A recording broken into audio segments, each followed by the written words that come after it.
कि जातिगत जनगणना होनी चाहिए, कि मंडल कमीशन लागू करो वरना कुर्सी खाली करो, कि ईवीएम के द्वारा वोट की चोरी हो रही, बैलेट से चुनाव होना चाहिए, हमें वोट को ध्यान देना चाहिए। प्रमोशन में आरक्षण SC ST OBC को हम लोग दिलाते रहेंगे, माइनॉरिटी को मेरी बात को आप याद रखना, लिख रहे हम लोग पूरा प्रयास करेंगे कि पुरानी पेंशन लागू हो जाए। चलते घर को देखने वाले फूस का छप्पर आपका है, आपके पीछे तेज हवा है, आगे कतल आपका है, उसके कतल में मैं भी चुप था, मेरा नंबर अब आया, मेरे कतल पे आप भी चुप हो, अगला नंबर आपका है। राजनीतिक वजह से, सामाजिक वजह से, जाति की वजह से, आर्थिक आधार पे तलवार की धार के ऊपर चलना, तीर की नोक पर चलना। मैंने इन महान पुरुषों में से बहुत सभी को देखा तो नहीं है, लेकिन जब जब मुझे मौका मिला है मैंने इनको पढ़ने का काम किया है, इनको जानने का काम किया है, इनको पहचानने का काम किया है, इनके विचारों पे चलने के लिए खुद को तैयार करने का काम किया है। और इनके विचारों में चलने का मतलब है आग के ऊपर चलना, तलवार की धार के ऊपर चलना, तीर की नोक पर चलना, क्योंकि देश में जो व्यवस्था है वो व्यवस्था सब कुछ बर्दाश्त कर सकती है, लेकिन इस राह पे चलकर बहुजन समाज के लोगों को जागरूक करके, उनको अंधविश्वास पाखंडवाद से निकाल के, उनमें भाईचारा पैदा करके, और जब मैं ये कहता हूं कि प्रबुद्ध जन सम्मेलन हम लोग करेंगे और प्रबुद्ध जन की परिभाषा बताता हूं कि पहले जन ये कहते थे कि देश में एक ही जाति प्रबुद्ध है, एक ही समाज प्रबुद्ध है। जब वो इस बात को कहते थे तो वो मनु की उस बात को मजबूत करते थे जो बात ये कहती है कि कोई पैदा होते ही नीच हो जाता है, छोटा हो जाता है, कोई पैदा होते ही ऊंचा हो जाता है, पैदा होते ही महान हो जाता है। ये मनु के जो सिद्धांत है, मनु के जो विचार है, हमारे महान पुरुषों ने इनके खिलाफ क्रांति करने का काम किया और इन विचारों के खिलाफ जो सत्य विचार है उस सत्य विचार को लोगों तक पहुंचाने का काम किया। आप मुझे बताइए, क्या जन्म के आधार पर कोई प्रमुख हो सकता है क्या? क्या जन्म के आधार पर कोई श्रेष्ठ हो सकता है क्या? इस दुनिया का इतिहास ये कहता है, हम महापुरुष भी उसको मानते हैं जिसके जीवन का आकलन करने के बाद, उसके जाने के बाद हम ये तय करते हैं कि इस व्यक्ति ने समाज के लिए कोई योगदान किया है, समाज के लिए कुछ संघर्ष किया है, इसके प्रयासों से महापुरुषों का आंदोलन आगे बढ़ा है।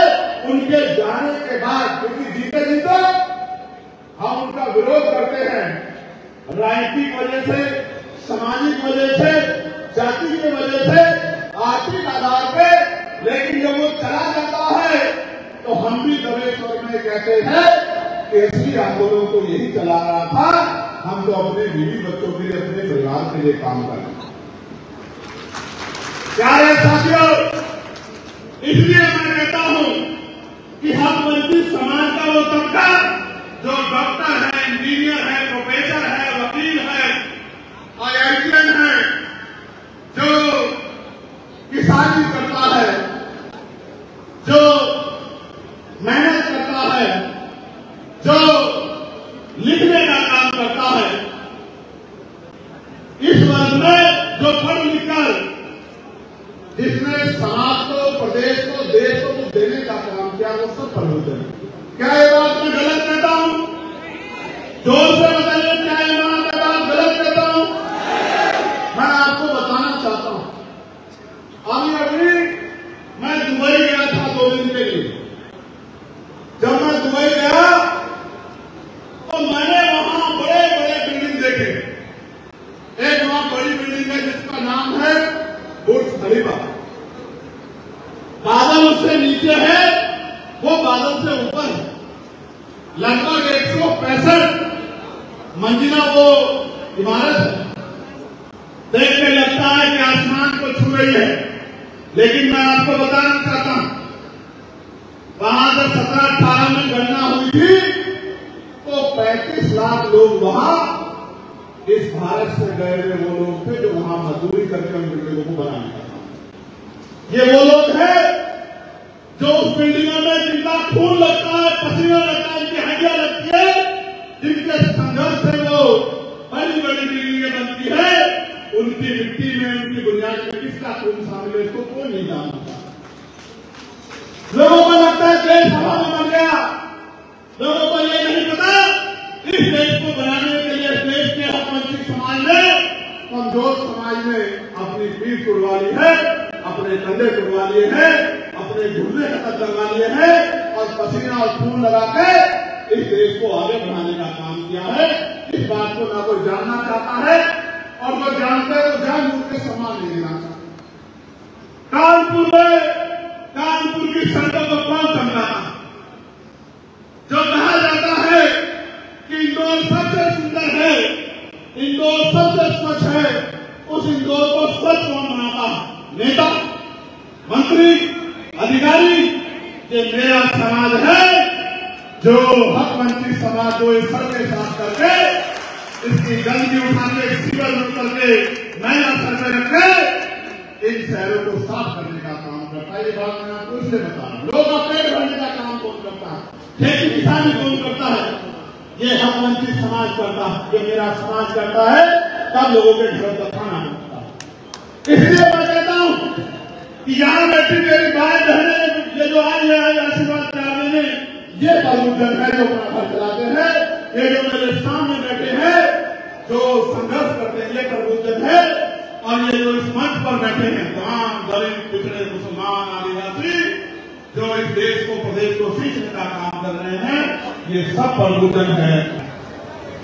आज प्रबुद्धन सम्मेलन के जरिए हम लोग समझा रहे हैं कि जातिगत जनगणना होनी चाहिए। और आप याद रखकर सुन लो, पार्लियामेंट का हिस्ट्री निकलवा लो, पार्लियामेंट के जो है डिबेट निकलवा लो। जब मैं पहली बार पार्लियामेंट गया था तो मैंने यहीं से बात शुरू की थी कि जिसकी जितनी संख्या भारी उसकी उतनी हिस्सेदारी, जिसकी जितनी संख्या भारी उसकी उतनी हिस्सेदारी। अब धन धरती राजपाट बटके रहेगा, अपने धन धरती राजपाट को हम लोग लेके रहेंगे। ये बात जो है मैंने पहले दिन कही और इसके लिए जातिगत जनगणना होनी ही चाहिए, क्योंकि जातिगत गणना होगी तो ये पता लगेगा किसकी कितनी संख्या है और किसकी जेब में क्या है। सिर्फ जातिगत जनगणना नहीं, उसके आर्थिक आंकड़े भी जारी होने चाहिए। गाड़ी किसके पास है, बस किसके पास है, ट्रेन किसके पास है, हेलीकॉप्टर किसके पास है, हवाई जहाज किसके पास है, कंपनियां किसकी है, फैक्ट्रियां किसकी है, जमीन किसके पास है, रोजगार किसके पास है, बैंक अकाउंट में किसके पैसे हैं और कौन है वो जिसको 80 करोड़ लोगों को सस्ता राशन दिया जा रहा है, ये जानना चाहिए। ये जातिगत जनगणना में भाई ये लोग अच्छे नहीं, ऐसी तो भेड़ बकरियां भी नहीं होती, भेड़ बकरियां भी अच्छी होती है, एक भेड़ के पीछे दूसरी भेड़ होती है, लेकिन आपको भेड़ बकरियां भी नहीं हो। ये बात मुझे आपके मुंह पे कहनी पड़ेगी, इन सबको कहनी पड़ेगी जिन्होंने जो घर से तो निकल आए हैं लेकिन लगता है कि मन में कोई संकल्प नहीं है। भैया बाल तो बहुत अच्छे लगे, काम भी अच्छे लगे, तेरी माँ भी ले कहीं घर जाने के बाद मेरा बेटा अच्छे काम कर रहा है। ये एक मीडिया के साथियों ने भी तो पूरा बवाल काट दिया ना एक ही लाइन में। अब आप लोग कहीं रिकॉर्ड कर रहे हो, ये रिकॉर्ड के बीच में तुम मीडिया कहाँ बन रहे हो भाई, कहाँ बन रहे हो मीडिया बैठते नहीं, क्यों डिस्टर्ब कर रहे हो? आपको जान गेट खुला हुआ निकलवा दो, आपसे मत लेना कि भैया वहां बैठने नहीं दिया आपने। इस बार अगर तुम्हें एक भी खड़ा हुआ तो याद रखना कि गेट खुलेगा। अब तुम मेरी बात को याद रखना, पता ना मैं झूठ नहीं बोलता हूँ, क्योंकि तुम लोग वैसे इतने सारे लोगों से मैं जो दर्द में याद करना चाहता हूँ वो भी उसको भी डिस्टर्ब होना चाहता हूँ, ठीक है? फिर 52% ओबीसी को 52% आरक्षण मिलना चाहिए। इस बात पर मैं सबसे पुरजोर वकालत करूंगा और अगर इसके लिए संघर्ष करना पड़ा, जैसे मानव काशीराम साहब ने कहा था कि मंडल कमीशन लागू करो वरना कुर्सी खाली करो, इस काम को दोहरा कर दिखाने का काम भी आजाद समाज पार्टी करेगी। मेरी बात को आप याद रखें। प्यारे साथियों, ये भी मन में शंका बड़ी आ गई है कि ईवीएम के द्वारा वोट की चोरी हो रही है। ये भी बहुत बड़ी शंका लोगों के मन में है और मैं समझता हूं कि लोकतंत्र में तो जो जनता की समस्या है, जो जनता की शंका है, जो जनता की मांग है, पूरी होनी चाहिए। लोकतंत्र का मतलब क्या होता है? लोकतंत्र का मतलब होता है जनता द्वारा जनता का शासन, यानी कि जनता अपने लिए प्रशासक नियुक्त करती है कि हमारी काम धाम की रखवाली कौन करे। ठीक है, तो जनता ये चाहती है। आप भी आज बता दो, बैलेट से चुनाव होना चाहिए या ईवीएम से? ईवीएम से कह रहे हो क्या? समझ नहीं आ रहा। जब मैं कहूंगा बैलेट से, और अगर आप सहमत हो तो जोर से नारा देना चाहिए। ईवीएम से होना चाहिए या बैलेट से होना चाहिए? एक और बार बताओ, मजा नहीं आ रहा। बैलेट से होना चाहिए क्या? बहुत अच्छे। तो जनता की मांग को प्रमुखता से रखना हमारी जिम्मेदारी है, इसलिए बैलेट से चुनाव होना चाहिए। हमें इस ओर पर ध्यान देना चाहिए। जबकि मैं तो ईवीएम से जीत के आया हूं, लेकिन जो लोग मेरे चुनाव में गए वो जानते हैं कि घंटा लेकर रखवाली की है हमारे लोगों ने 100 महीने जब तक रिजल्ट नहीं आया। ऐसा नहीं करना। 24 घंटे मशीन सो जाती थी, फिर आदमी आजाद समाज पार्टी का नौजवान नहीं सोता था। इस तरह से जो है काम के करा के जीते। अब अंतर भी छोटा मोटा नहीं है। 1.5 लाख से ज्यादा वोट से जीते। कितने वोट से? ये आपकी मेहनत। मैं कानपुर मंडल के साथियों का भी धन्यवाद दूंगा।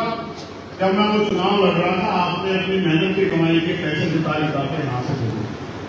मैं अपने मिशन सेल के साथियों का, लीगल सेल के साथी का, किसान मोर्चा के साथियों का, भाईचारा कमेटी के साथियों का बहुत बहुत धन्यवाद करूंगा। मेरी क्या औकात है कि मैं चुनाव लड़ूं? बहुत पैसे लगते हैं। ये तो आप लोगों ने हिम्मत जुटाई, अपनी मेहनत कमाई से पैसा भेजा, उससे हमने चुनाव लड़ा और ये करके दिखाया कि अगर हमें मौका मिलेगा तो हम बहुत कुछ कर सकते हैं। मैं ज्यादा कुछ नहीं कर रहा हूं। मैं इस देश में अपने महान पुरुषों के आंदोलन को आगे बढ़ाने का काम कर रहा हूं। जिस आंदोलन को राष्ट्रपिता ज्योतिबा फुले ने चलाया, उनके बाद छत्रपति साहूजी महाराज ने चलाया। उन्होंने 50% दिया था, मैं 52 की बात कर रहा हूं। तो भाई बताओ, 60-70 साल में ये तो समझो 1902 की बात है। 123 साल बाद अगर मैं 2% और आगे बढ़ा रहा हूं तो कौन सा बड़ा काम कर रहा हूं? आप बताओ। बढ़ना तो 60% चाहिए था। और शेड्यूल कास्ट में चमार, वाल्मीकि, पासी, धोबी और जायसवाल को, तमाम लोगों को, इनके बच्चों को कौन आगे बढ़ने देगा? इसलिए मैं मानता हूं क्योंकि अभी सामाजिकता नहीं आई, अभी समाज देश पूर्ण रूप से जो है नैतिक नहीं हुआ है कि आपके हक को आपको दे दे। आपको तो लड़के लेना पड़ेगा अभी भी। इसलिए कह रहा, इसलिए मैंने पार्लियामेंट में प्राइवेट मेंबर बिल लाने कहा कि निजी क्षेत्रों में भी SC, ST, OBC के लोगों को आरक्षण का लाभ मिलना चाहिए। बताओ, मिलना चाहिए? मिलना चाहिए? जोर से बताओ। मां भी तभी दूध पिलाती है जब बच्चा तलवार मार के रोता। आप घर में चुपचाप बैठे हो तो लोगों को लगता है इनको कुछ चाहिए भाई, ये नहीं समझे? इसलिए जागरूक करने निकला हूं कि जाग जाओ, इकट्ठे हो जाओ, अपने हक ले लो, वरना वो दिन दूर नहीं कि आजादी से अपने बात रखने की आजादी भी देश में खत्म हो जाएगी। मैं आपको एक उदाहरण बताता हूं। इतना बैकलॉग है।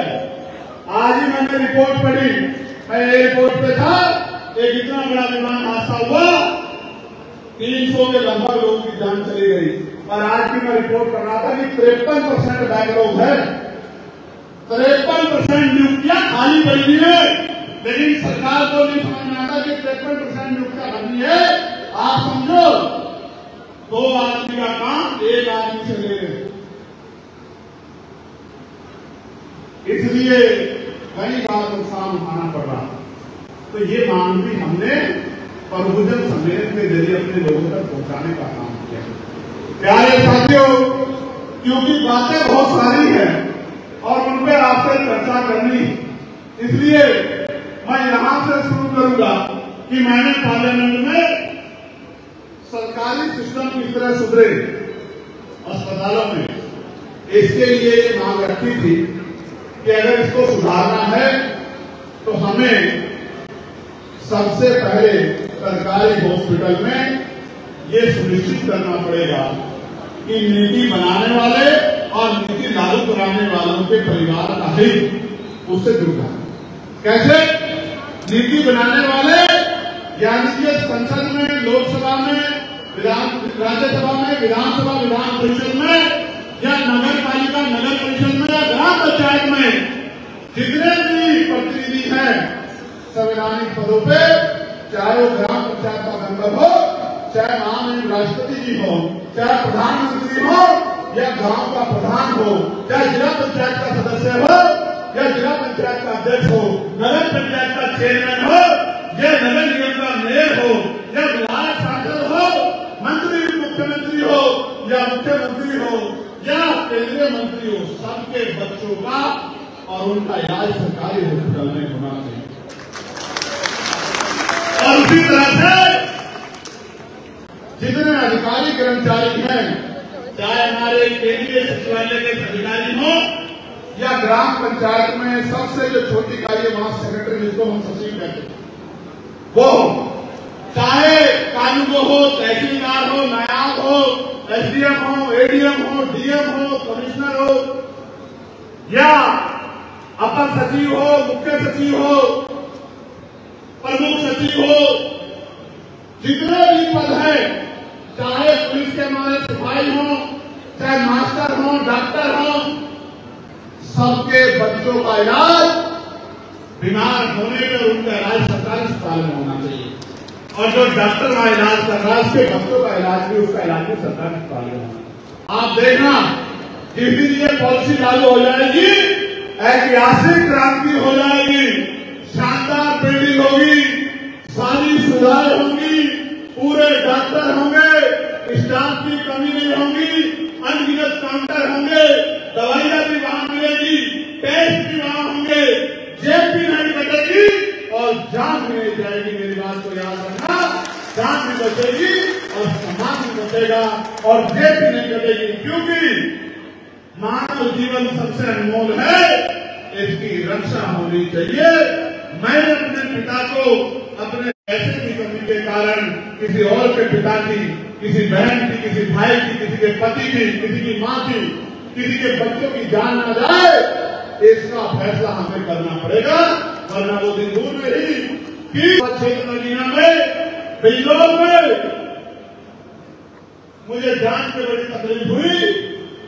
मैंने अधिकारियों को बहुत फटकार लगाई कि डायलिसिस चल रहा था, एक मुस्लिम भाई 26 साल का डायलिसिस चल रहा था, लाइट चली गई, जनरेटर में तेल नहीं था, उसकी तरफ से जान चली गई डॉक्टरों की लापरवाही की वजह से।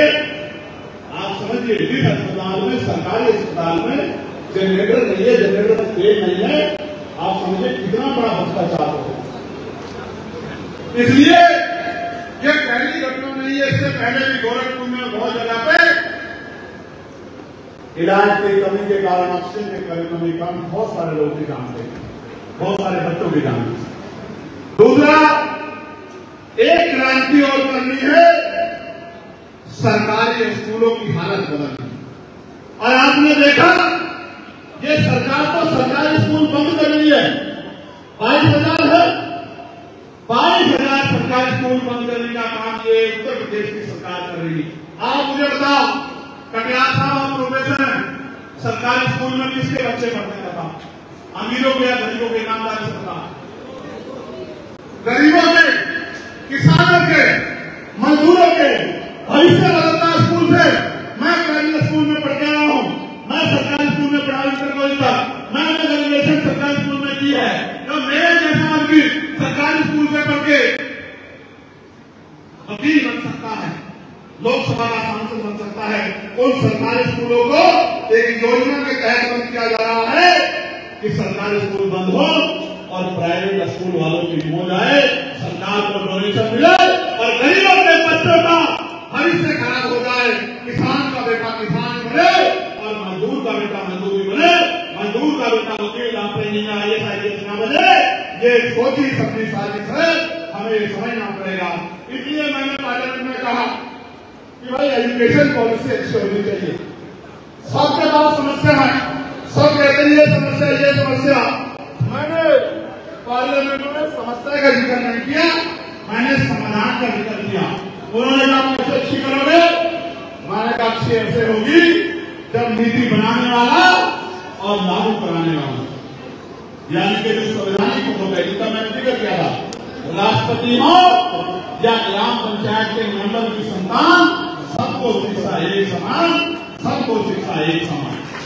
तो मैंने कहा जब जो टीचर पढ़ाता है, जो जिलाधिकारी का उसका निरीक्षण करता है, उसकी निगरानी करता है, जो कमिश्नर जिले की निगरानी करता है, जो सेक्रेटरी और तमाम अधिकारी हैं जो कमिश्नर की जिले की निगरानी करते हैं, जो संवैधानिक पद है, DM हो, SDM हो, कमिश्नर हो, पटवारी हो, तभी बिल्डिंग भी अच्छी होगी, पंखों की जगह ऐसे लगेंगे। क्योंकि बड़े लोगों के बच्चों की बात है, उनके बीच से हमारे निकल जाएंगे। इसलिए मैं कह रहा हूं कि सरकारी स्कूल में सुधार अगर करना है, उनको बंद करने से काम नहीं चलेगा। उनमें सुधार लाके और उनमें अपने सरकारी कर्मचारी अधिकारियों के बच्चों को, नेताओं के बच्चों को पढ़ाना पड़ेगा। आप देखना भ्रष्टाचार भी खत्म होगा और पढ़ाई अच्छी मिलेगी। मिलनी चाहिए पढ़ाई। कितने मैंने नाम गिना है, राष्ट्रपिता ज्योतिबा फूले, माँ फातिमा शेख, माँ सावित्रीबाई फूले, माँ रमाबाई, कितने नाम गिना है, ब्रह्मानंद लोधी जी, कितने नाम लिखवाए, रामसु पटना जी, कितने नाम आपको बताया, प्रकाश वाल्मीकि जी। ये सब शिक्षा के वजूद थे। इसलिए कह रहा हूं, और बाबा साहब ने तो कहा शिक्षा श्रेणी का वजूद है जो पीछे का वजूद है। आज अगर चंद्रशेखर यहाँ खड़ा होकर बोल रहा है तो ये उस शिक्षा की देन है जो बाबा साहब अम्बेडकर के संविधान में हम सब मिलकर देने का काम है। साथियों, जितना बैकलॉग है उस बैकलॉग को भरा जाना चाहिए और पढ़े लिखे नौजवानों को रोजगार देना चाहिए। ये मांग भी सरकार को हमारी पूरी करनी चाहिए। और अगर सरकार पूरी नहीं करेगी तो मैं आपको विश्वास दिलाता कि जिस दिन हमें अवसर मिलेगा, पहली कैबिनेट में सारा बैकलॉग निकलवा के उस बैकलॉग को भरने के आदेश दिए जाएंगे। मेरी बात को ध्यान रखें। दूसरा, जितनी भी परीक्षाएं होंगी उसमें जो शुल्क लिया जाता है वो शुल्क को हम लोग जीरो करने का काम करें। मेरी बात को ध्यान रखें। चाहे किसी भी डिपार्टमेंट की भर्ती हो, कोई शुल्क नहीं लगेगा और परीक्षाएं निष्पक्ष होगी। इस सरकार की तरफ पेपर नहीं लीक होगा। मेरी बात को याद रखना, पेपर नहीं लीक होगा, पेपर नहीं लीक होगा और 70,000 शिक्षक भर्ती का आरक्षण का घोटाला नहीं होगा। मेरी बात को याद रखना। जिसका जो हक है वो मिलकर रहेगा। सारे नेता हैं पिछड़े वर्ग के, इन दलों में, इन पार्टियों में 20,000 पद खाए, 20,000 बच्चों का, 20,000 परिवारों का भविष्य उजाड़ दे। कल ये सरकार डरते ताली बजा के तमाशा देखती रही। हाईकोर्ट ने उनके फेवर में आदेश कर दिया। मैं 5 दिन तक लखनऊ के जमीन में पड़ा रहा, आधी तूफान में, गर्मी में, तब जाकर वो पद मिले थे। हाईकोर्ट ने हमारे पक्ष में ऑर्डर कर दिया, सरकार सुप्रीम कोर्ट चली गई। ये देना नहीं चाहती। मेरी बात को आप याद रखना, ये तो आपको जमीन पर लिखा के और ना तो दूसरों से भीख मांग चाहती है। सरकार का समझने का काम करो। प्यारे साथियों, प्रमोशन में रिजर्वेशन, अब इसमें ये बात बड़ी चुभती है कि प्रमोशन में रिजर्वेशन का जो फायदा होगा था वो क्यों रुके। इसमें सिर्फ ये सरकार दोषी नहीं है, इनसे पिछले वाली सरकार ने भी प्रमोशन में रिजर्वेशन का बिल पार्लियामेंट में भरवा के हमारे दलित वर्ग के, आदिवासी वर्ग के कर्मचारियों को उनके अधिकार को छीनने का काम किया, उनके खून के आंसू उनको रुलाने का काम किया। अगर इनकी जवाब में होता तो मैं कहता SC/ST के साथ OBC और माइनॉरिटी को भी जोड़ लो, इनको भी प्रमोशन में रिजर्वेशन का लाभ दो, इनको भी प्रमोशन रिजर्वेशन का लाभ देके मुख्य पदों में जाने का मौका दो। मैं आपको विश्वास दिलाता हूं, प्रमोशन में आरक्षण SC/ST OBC को हम लोग दिलाते रहेंगे, माइनॉरिटी की मेरी बात को आप याद रखना, लिख रहे। और पुरानी पेंशन को जिस तरह खत्म किया गया, आज हमारे साथ सचान जी हैं, सचान जी जैसे सीनियर लोग पुरानी पेंशन की वजह से हर परिवार में सम्मान का जीवन प्राप्त करते थे। तुलसीराम जी सम्मान का जीवन प्राप्त करते थे, परिवार में दिक्कत होती थी और संघर्ष करने वालों की मदद भी कर पाते थे। लेकिन पुरानी पेंशन खत्म करके इस समाज की रीढ़ तोड़ने का काम कर दिया, तो इसी सरकार ने, जो केंद्र और राज्य में इसी सरकार ने काम करने का। तो मैं आपको विश्वास दिलाता हूं कि पुरानी पेंशन को लागू कराने के लिए हम लोग पूरा प्रयास करेंगे कि पुरानी पेंशन लागू हो जाए।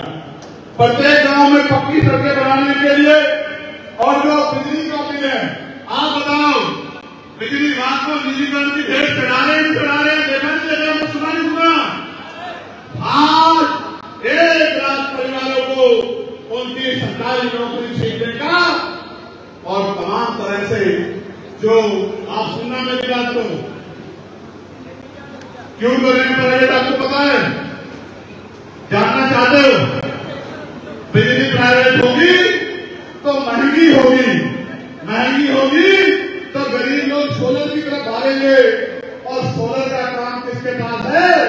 गूगल पे सर्च करके देख लेना, आपको पता लग जाएगा कि किसको मदद करने का काम किया जा रहा है, इसलिए बिजली को महंगी करने का काम किया जा रहा है। मैं आपको स्पष्ट तौर पर कह रहा हूं, अगर निजीकरण के जरिए इन कर्मचारियों की नौकरी छीनने का काम करेगी सरकार, तो उत्तर प्रदेश में बंद उड़ाने का काम हम लोग करेंगे, पूरे उत्तर प्रदेश की सिस्टम को ठप करने का काम हम लोग करेंगे, उन अधिकारी कर्मचारियों की रक्षा करने का काम करेंगे। और मैं बिजली विभाग के साथियों के साथ साथ अन्य विभाग के साथियों को भी बताना चाहता हूं, चलते घर को देखने वाले फूस का छप्पर आपका है, आपके पीछे तेज हवा है, आगे मुकद्दर आपका है, उसके कत्ल में मैं भी चुप था, मेरा नंबर अब आया, मेरे कत्ल पे आप भी चुप हो, अगला नंबर आपका है।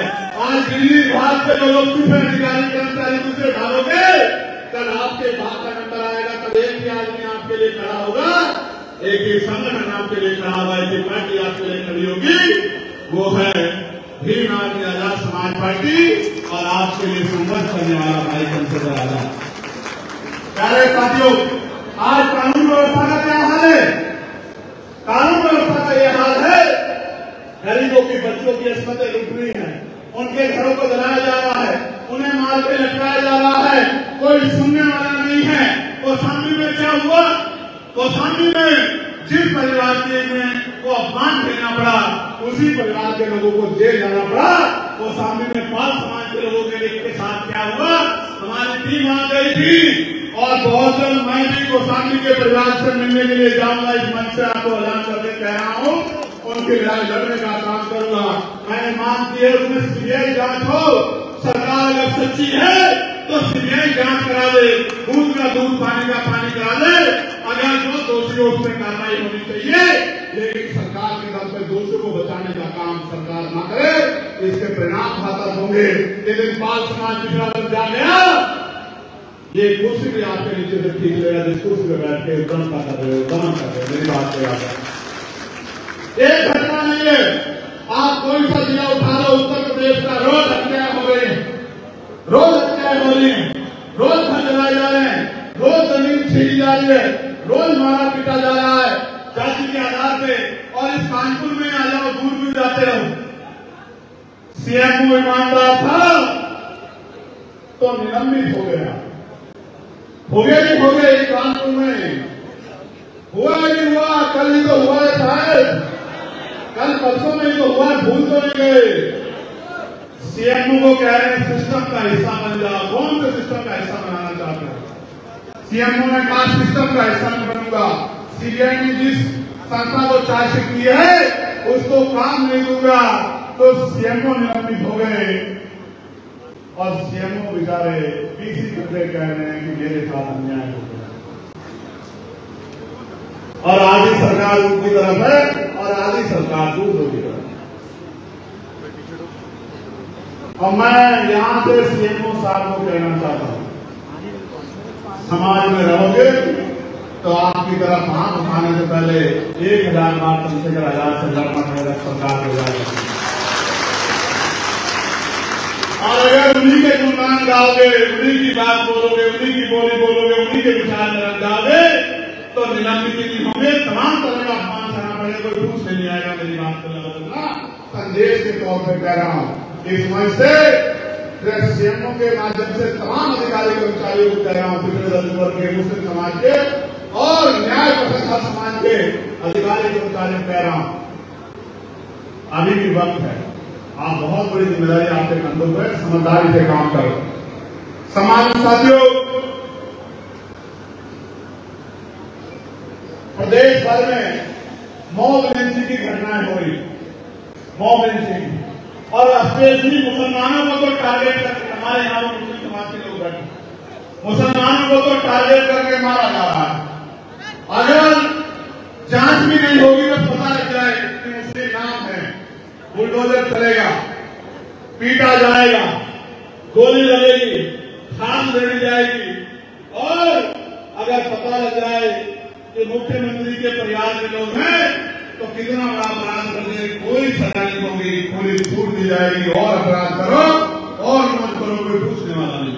बॉर्डर स्कीम खत्म की जाए, सप्ताह में 2 छुट्टी मिले, वेतन विसंख्या दूर हो, नौकरियों की संख्या बढ़ाई जाए और इनको अपने परिवार के बीच रहने का मौका मिले। ये मांग के अगर किसी ने की है तो चंद्रशेखर आजाद ने की है। प्यारे साथियों, आशा बहनों का की वेतन वृद्धि हो, आंगनबाड़ी बहनों की वेतन वृद्धि हो, भोजन माताओं बहनों की वेतन वृद्धि हो, ग्राम पंचायत को रोजगार सेवक है, पंचायत सहायक है, पीआरडी के जवान है, होमगार्ड के जवान है, उनकी भी पंचावृत्ति के वेतन वृद्धि की मांग अगर किसी ने की तो पार्लियामेंट में जाकर चंद्रशेखर आजाद ने की, आपकी शक्ति से की, आपकी हिम्मत से। पत्रकार भाइयों के लिए सुरक्षा की मांग की, वकील भाइयों के लिए एडवोकेट प्रोटेक्शन एक्ट लागू कराने की मांग की। तमाम लोगों के लिए मैं जाति देखा, ना धर्म देखा, न ये देखा कि मेरे साथ रहने के द्वारा जितनी पीड़ा उन तक पहुंची उसकी आवाज बनने का काम किया, उसकी लड़ाई लड़ने का काम किया। सम्मानित साथियों, ठेकेदारी पर जो नौकरियां हैं, और ये बड़ा कड़वा है लेकिन मैंने अपनी करीब से देखा है, भारत में सेना पे हमारा जवान शहीद होता है, वो भी नौकरी करता है, उसके लिए मेरे पास शक नहीं। जिन सेना के जवानों का बलिदान हुआ बॉर्डर पे, मैं उनके परिवारों के प्रति श्रद्धांजलि भेंट करता हूं, आदरांजलि भेंट करता हूं, उनको नमन करता हूं, उन परिवारों के लिए हिम्मत की प्रार्थना करता हूं कुदरत से, क्योंकि वो सेना के जवान जो बॉर्डर पे हमारे लिए, हमारी रक्षा के लिए खड़े होते, तभी हम सुरक्षित होते हैं। लेकिन साथियों, जो सीमा में मरता है उसके बारे में भी बात करनी पड़ेगी। वो भी नौकरी करता है, उसका जीवन भी मूल्य रखता है, उसकी मां को भी पैदा करते हुए दर्द होता है, उसके जाने में उसके बच्चों को भी, उसकी पत्नी को भी, उसकी बहन को भी, उसके पिता को भी, उसकी मां को भी दर्द होता है। क्या उसका दर्द अलग नहीं होता? उसको तो कोई सम्मान नहीं देता। वो तो मजबूरी में 5,000, 7,000, 9,000, 11,000, 17,000 की नौकरी पे पहला उठाता है, जिसको सबसे अपमानित काम माना जाता है, उसमें भी पक्की नौकरी नहीं देते। मैं आपको विश्वास दिलाता हूं, एक भी कच्ची नौकरी नहीं रहेगी, सबको पक्की नौकरी देने का काम हम लोग करेंगे। जितने डिपार्टमेंट में सुविधा रखी गई है, आउटसोर्सिंग रखी गई है, उनको सूचीबद्ध करके योग्यता के आधार पे उनकी नौकरियों को पक्का करने का काम करेंगे। इस बात को मैं आपको विश्वास दिलाता हूं और ठेकेदारी संविदा पे अपने लोगों को मरने नहीं देंगे। सीवर में इस बात का भी आपको विश्वास दिलाता हूं, इस ठेकेदारी प्रथा को भी खत्म करेंगे। सम्मानित साथियों, किसानों को उनकी फसल पे एमएसपी की गारंटी हम लोग देंगे कि उनकी फसल सड़े नहीं, उनको नुकसान नहीं। क्योंकि जब किसान की फसल पकती है तो कुदरत उसकी परीक्षा लेने के लिए घनघोर बादल लहरा देती है। घनघोर बादल को देख के किसान कभी कभी डर जाता है। नहीं जाता किसान को जिस किसान ने 16 महीने जेल में काटे, कितने महीने दोबारा बताओ, कितने महीने? इसने 16 महीने 10/6 की ट्रांसपोर्ट में काटे हों, इसने देश की बड़ी बड़ी जेल तिहाड़ 2 बार देखी हो, जिसके बदन पे जितनी हड्डियां नहीं उससे ज्यादा जिसने लाठियां खाई हो, जिसके दांत तोड़ दिए गए हो, पैरों के नखून खींच ले गए हो, जिसकी रीढ़ की हड्डी में 4 जगह गैप हो और जिसने गोली खाई हो, मौत को सामने से देखा हो, वो चंद्रशेखर आजाद आपसे डरने वाला नहीं है। मेरी बात को आप याद रखें। इसलिए आपसे कह रहा हूं बहुत जिम्मेदारी से कि किसानों को फसल पे एमएसपी गारंटी देंगे और जब तक पढ़े लिखे नौजवानों को रोजगार नहीं मिलता उनको रोजगार भत्ता दिलाने का काम करेंगे। इस बात को भी लिख लेना नोट करें। प्यारे साथियों, यही कानपुर में 18 जून को 50 झोपड़ियां जल गई थी, क्योंकि वो अमीरों के महल नहीं थे, गरीबों की झोपड़ियां थी। आज तक सरकार ने शायद कोई मुआवजा नहीं दिया उन परिवार को। कभी उत्तर प्रशासन ने भी सुध नहीं ली, इसलिए सुध नहीं ली कि फर्क नहीं पड़ता उनके जीने मरने से, क्योंकि ये व्यवस्था उनको इंसान भी नहीं मानती। आज बिजली की बेतहाशा कटौती हो रही है। किसी जिले में चले जाओ, कई 6 घंटे कटौती, 8 घंटे कटौती, कोई पूछने वाला नहीं है। इस सरकार को 8वां साल लग गया है। ये सरकार सो रही है, इनको नहीं पता कि बिजली के लिए क्या व्यवस्था इन्होंने की है। इनका तो एक ही दृश्य कि बिजली कट करना है बिजली का। मैं आपको विश्वास दिलाता हूं कि इन बिजली के बिलों को भी कम करने का काम करेंगे और सस्ती बिजली लोगों तक पहुंचाने का काम करेंगे। मेरी बात को आप याद रखना। प्यारे साथियों, शिक्षा मित्र बहुत परेशान आंदोलन कर रहे हैं, उनका समायोजन करने का काम भी हम लोग करेंगे जो ये सरकार नहीं कर पाई। इस बात का भी मैं आपको विश्वास दिलाता हूं। उनको 10,000 रुपए की नौकरी का काम करना पड़ रहा है, उनको सम्मानित वेतन दिलाने का काम हम लोग करेंगे, पक्की नौकरी दिलाने का काम हम लोग करेंगे। और प्यारे साथियों, मैं इस मंच से तमाम SC ST OBC के साथ साथ अपने मुस्लिम भाइयों से भी ये प्रार्थना, ये निवेदन करने के लिए आया कि आप लंबे समय से ठगे गए, तमाम तरह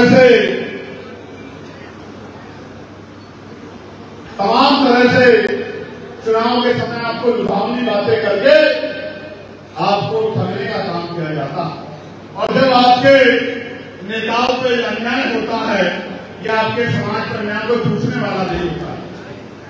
पूरे देश भर में जहां भी किसी मुस्लिम भाई का अन्याय हुआ होगा, भीम आर्मी के भाइयों ने आगे बढ़कर लड़ाई को लड़ने का काम किया होगा, उनको ताकत देने का काम किया।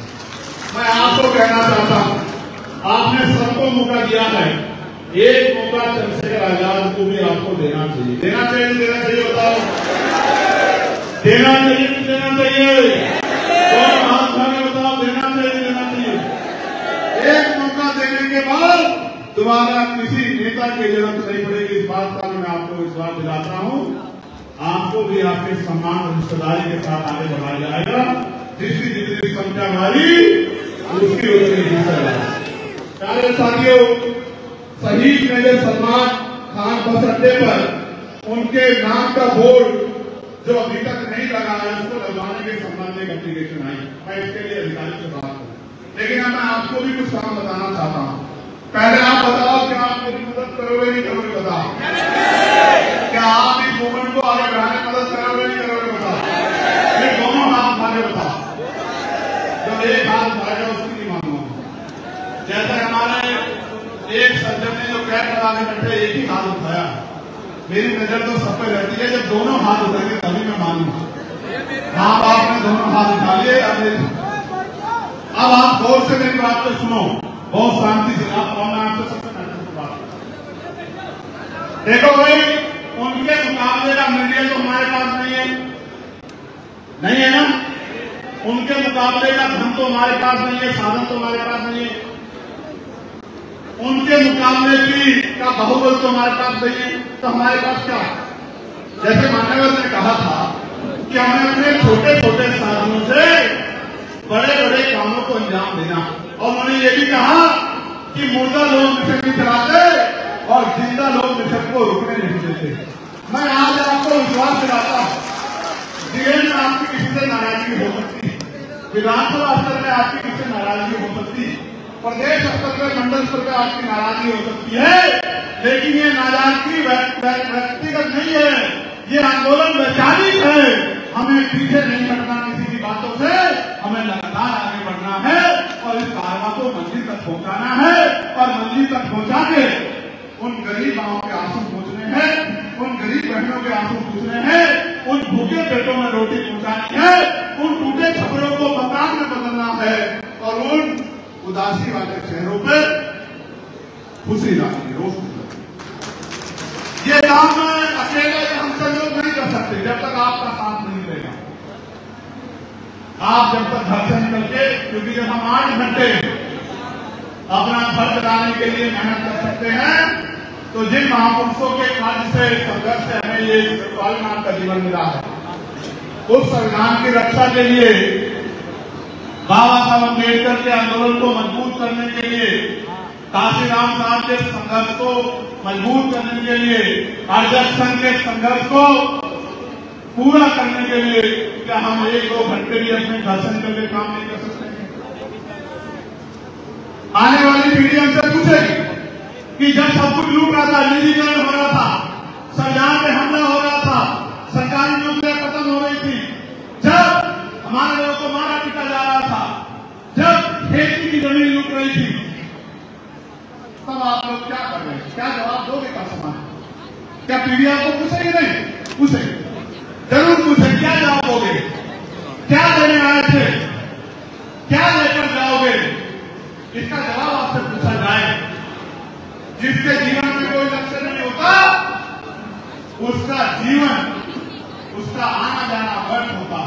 इसलिए मैं आपसे कहता हूं, अगर सच में आपके अंदर जो बातें मैंने बताई उनको पूरा करने की ललक है, चाहत है, तो फिर मेरे साथ घर से निकलो और जिस बस्ती में रहते हैं उस बस्ती में घर घर जाके मेरी बात को पहुंचाओ, आजाद समाज पार्टी के विचारों को पहुंचाओ, महापुरुषों की बात को पहुंचाओ, गली गली प्रचार करो, गली गली में संगठन बनाओ, बूथ का संगठन बनाओ, सेक्टर का संगठन बनाओ, भाईचारा कमेटियां बनाओ, विधानसभा कमेटियां बनाओ, जिला कमेटियां बनाओ, प्यार बढ़ाओ, एक दूसरे के दुख सुख के साथी बनाओ, एक दूसरे का हाथ पकड़ो। चीटी चीटी के पीछे चलती है, देखिए देखिए, भेड़ भेड़ के पीछे चलती है, गधा भी गधे के पीछे चलता है। आप तो इंसान हो, आप तो समझो कि आपके लिए कौन लड़ रहा है, आपको किसके साथ चलना है। भाई मैं संघर्ष तो बहुत कर रहा हूं, आप जानते हो मैं इतना संघर्ष कर रहा हूं कि मैंने अपनी जान को भी दांव पे लगा दिया। मैं गोलियों से भी नहीं डरता, भीड़ में से कहां से गोली चलेगी और मेरा सीना सीधे चले जाएगी, मुझे इस बात की परवाह नहीं। आज एक बार पैदा होता है, एक बार इतिहास याद रखेगा। अगर आपने जल्दी साथ दिया तो 27 में इनकलाब ला देंगे, और अगर आप देर से जागे तो थोड़ी सी देर रहेगी, लेकिन संकल्प पक्का है। मर सकते हैं, झुक नहीं सकते, दिख नहीं सकते, रुक नहीं सकते, और जब तक महापुरुषों का कारवां मंदिर तक पहुंचे नहीं तब तक मर भी नहीं सकते। कितनी गोली चला लो तो सूरज को वोट बैंक में खराब नहीं किया जाता। मैं फिर आपसे कहता हूं, अगर सच में आप इस आंदोलन से प्यार करते हैं, अगर आप इन नौजवानों के संघर्ष से प्यार करते हैं, अगर आपके दिल में कुछ कर्ज लेने की तमन्ना है, तो इतनी बड़ी संख्या है, हमारी सबसे बड़ी ताकत हमारी संख्या है। अगर दिन में 1 घंटे की काम 27 से पहले त्रिस्तरीय पंचायत चुनाव में उत्तर प्रदेश में जब रिजल्ट आएगा, जमीन जमीन पे प्यार प्यार से धीरे धीरे कचरे की चाल से जो इनकलाब आएगा, उसको देख के अच्छे अच्छों की नींद उड़ जाएगी। मेरी बात को अपना मेरे साथ आप नगीना के लोगों का धन्यवाद हो, दोनों हाथ मांगे, ऐसे दोनों हाथ मांगे नगीना के लोगों का धन्यवाद हो कि उन नगीना के लोगों ने आपके इस भाई को ताकत देने का काम किया, आपको ताकत देने का काम किया, इस आंदोलन को ताकत देने का काम किया। नगीना के लोगों ने ताकत दी तो पार्लियामेंट में जाके मैंने बाबा साहब अम्बेडकर की जयंती पे अवकाश कराने का काम किया, जगत गुरु सतगुरु रविदास जी महाराज की जयंती पे अवकाश कराने का काम किया, और चाहे कोई कर्मचारी उनकी मांग उठाने का काम किया, पुराने पेंशन की मांग उठाई और शोषित के खिलाफ आवाज उठाई। दस्तक की आपसे गुजारिश है कि अगर इसको बचाना चाहते हैं तो नेशनल दस्तक को सब्सक्राइब करने के लिए रेड कलर के सब्सक्राइब बटन को दबाएं, फिर बेल आइकन की घंटी दबाएं। नेशनल दस्तक को बचाने के लिए बहुत जरूरी है कि हर खबर को शेयर करें, लाइक करें, कमेंट जरूर करें।